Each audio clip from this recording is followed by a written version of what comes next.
예, 안녕하십니까, 학생 여러분. 자, 오늘 이제 두 번째, 이제 오늘 문법 표현 시간에 대해서 우리 같이 좀 준비해 봤습니다. 자, 오늘 이제 결국 오늘 문법 표현 중에서는 어떠한 것이 있는지, 자, 우리 같이 한번 살펴보도록 하겠습니다.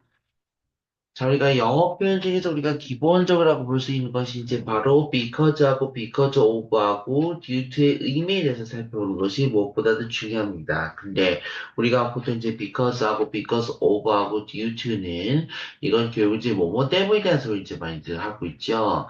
근데 이것의 차이를 구분하자면은 단순하게 해석한다고 해가지고 그 의미 자체에 대해서 이제 결국 알 수 없는 것이 일반적이겠죠. 그렇다면 이 내용 중에서는 이제 그 문장 예시로 들어서 한번 살펴볼 수가 있는데요. 자, 이제 어떤 차이가 있는지 우리 같이 한번 보도록 하겠습니다.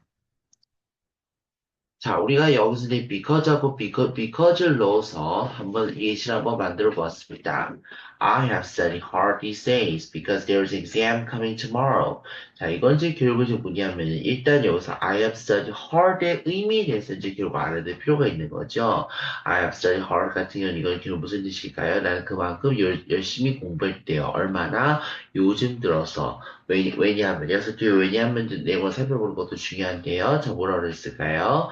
There is an exam coming tomorrow. 그러니까 시험이 내일로 다가왔기 때문에 그래서 공부를 열심히 할 수밖에 없다. 이런 문맥에서 우리가 살펴보는 것도 있지요. 그래서 우리가 여기서 이제 보면 알 수 있듯이 because는 결국은 접수사적인 개념으로 결국 주어 플러스 동사 플러스 목적어 형태로 쓰이는 것이 일반적으로 보면 될 것 같습니다. 자, 그럼 다음번에 우리가 because of를 넣어서 이번 이제 문맥을 한번 준비해 보도록 하겠습니다. I prepared the test very well because of my friend's support. 이라 했어요. 자, 이걸 먼저 한번 해석해 볼까요, 여러분? 자, 어떻게 될까요? 나는 시험을 잘 봤어. 왜냐면 친구의 지원 덕분에 뜻인 거죠. 특히 이 because of 같은 경우는 되게 my friends support라는 이게 그 명사를 쓰였기 때문에 이건 결국 어떤 의미에서 쓰였을까요? 전치사는 거죠. 자, 우리가 흔히들 접수사하고 전치사의 기본적인 차이에 대해서 우리가 이해하는 것도 이제 가장 중요할 것 같습니다. 자, 우리가 기본적으로 접수사와 전치사의 차이는 이제 어떤 것이 있을까요?